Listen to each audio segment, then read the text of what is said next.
Discipline is choosing between what you want now and what you want most.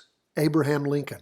My friends, that 10 to 15 minutes a day that you set aside, no matter how you feel, just like I do every day, to record this show, and then another 20 minutes or so to get it sorted, uploaded, all that stuff. But whatever your commitment, 10 to 15 minutes a day is all we ask.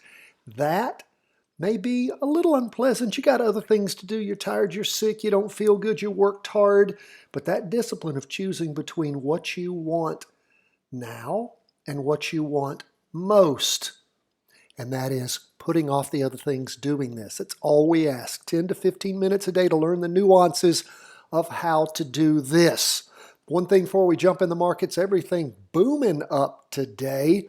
But I do want to ask you guys, I would appreciate your feedback. You can supply it, cw@chartingwealth.com. I want to know how many of you would be interested in a once a week, I'd probably do it on Wednesdays. I would do a quick down and dirty charting various cryptocurrencies. And again, I would also like your help in identifying exactly what funds you guys think would be the best at TC2000. We have an Ethereum account, Grayscale Ethereum Trust, that we can track. We have something called, it's a Bitcoin, the Bitcoin Fund. We also have Grayscale Bitcoin. We also have the New York Stock Exchange Bitcoin Index. If you've got other coins, other cryptocurrencies that we can find, that we can track, if it's not on TC2000, I can't help you. But but if you identify it, I will be happy to call TC2000. This is what's so great about these guys. They're just across town, and Chris Warden, I like to call a friend of mine, and he is the head brother of Warden Brothers, and they will do anything to move heaven and earth to get us what we need. So if there are things that we need them to find for us and track where that information is available somewhere, they will give it a good faith effort to try to do that for us. So if you're interested, let me know. And depending on the amount of interest from you guys, we will look into that. Also have a lot of interesting things to think about when it comes to cryptocurrencies, i.e., if you see that something is moving down strongly, is there another, could you sell that position, move into another cryptocurrency that is more stable or moving up, and literally just shift your funds around cryptocurrencies, always trying to find an up market or a place to park those funds that makes sense in the crypto world. That may or may not play its way out. It's just a thought I had. So we'll deal with that as we move forward if you guys have any interest at all in us doing that. Now, let's jump into these charts. So appreciate all the new Patreon members. Appreciate a new friend from Canada, a new friend from Europe,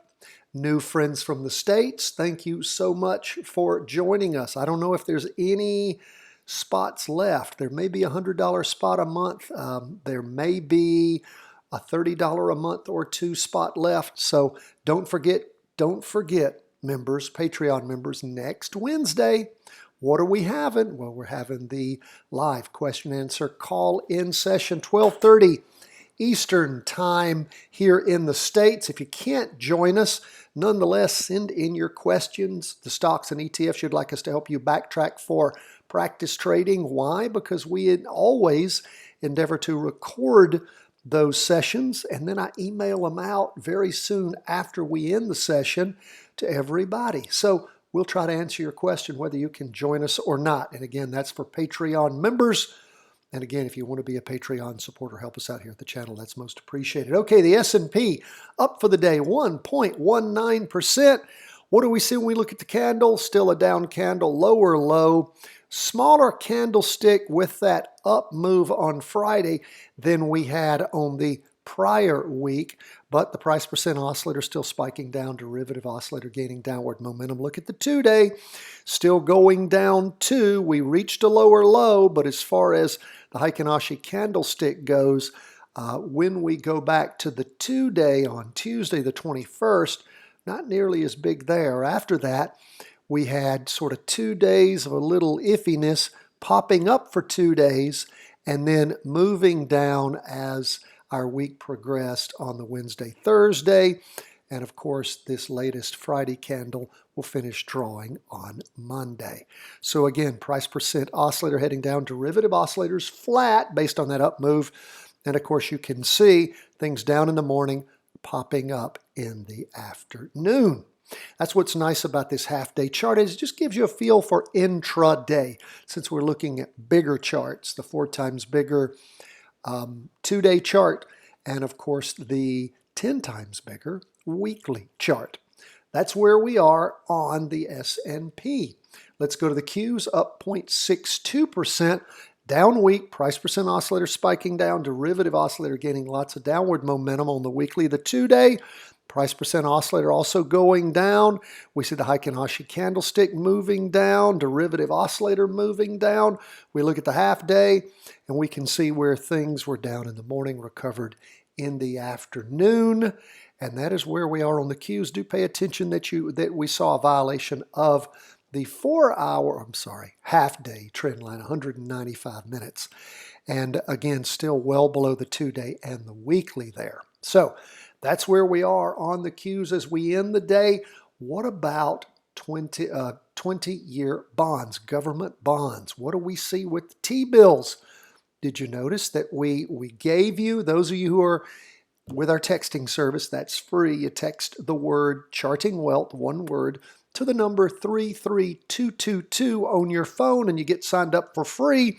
We sent that out to everyone last night. Be on the lookout for a weekly vertical crossover going down. Did that occur? Well, as we look at things, we can see that it did, even with the up move in 20-year bonds, 0.71%.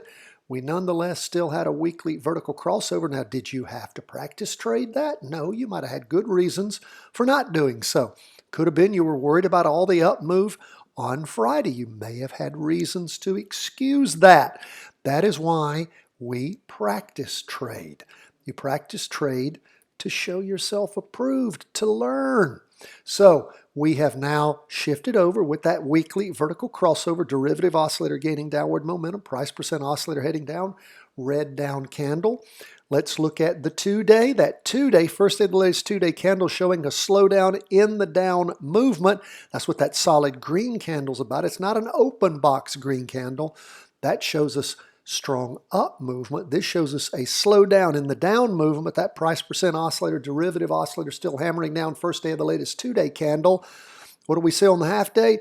We see where bonds were up in the morning, some further up in the afternoon, still below the 2-day. And I need to redraw, if possible, our trend line so we immediately have a visual clue when we jump in. People say, Tom, why do you draw these trend lines? Well, we draw them so that we are able, and what have I done here now? I have somehow goofed there we go. There we go. Come on, baby, work with it. There we are. I goofed up my trend line there, and I am going to redraw her. Maybe I can. I'm just trying to connect something. Oh, that's the problem, is it's too long. I need to find the end. There we go. So connect the end first, and then connect the front, and there we go. I just got something going that shows down movement, so when I glance at the chart, I'm not fooled by that prior trend line since we have had a change in trend. Okay, on the 2-day, when we look at it, we can again see a slowdown in the down movement, but still lots of downward pressure. What about the half day? We can see where it's rolled up. So we'll keep an eye on things. If you jumped in, pay attention, particularly to that 2-day, see how much more it weakens, and we will just continue to watch and pay attention. Hopefully, this is going to work for us. I don't want to see bonds crashing, but again, weekly vertical crossover, and if you particularly look back at bonds, tends to portend some strong down movement. Again, we backtrack on our charts to find how accurate they've been in the past, which gives us a predictor, not all the time. That's what makes the markets exciting. If we had a 100% chance on weekly vertical crossovers to be able to know that that was going to work all the time, don't you think everybody would do it? Then what would happen? It wouldn't work, right? That is exactly right. So again, that's why we do what we do. That's why we set our profit and loss bands. That's why your first loss is always your best loss for pulling things. But again, it takes practice to understand the nuances of when to do that, how to do that, and you only learn that by practice trading. We have a great training for all the free subscribers today. It is Liquidity, a Key to Your Success. That is in your show notes for free today. If you're not a subscriber, go to chartingwealth.com and sign up. Also help us out by subscribing at the YouTube channel and giving us a thumbs up. We always appreciate that. Let's look at gold. Gold up for the day, 0.23%. Gold, as you guys recall, rotated over going up, got so excited after 3 weeks of up movement. And then what? Spinning top the next week, indecision tending down, and now 3 weeks of down movement in gold. Paired off a little bit on that price percent oscillator, not heading down at the super strong angle that it had been, but still heading down. Derivative oscillator gaining downward momentum today. Still negative.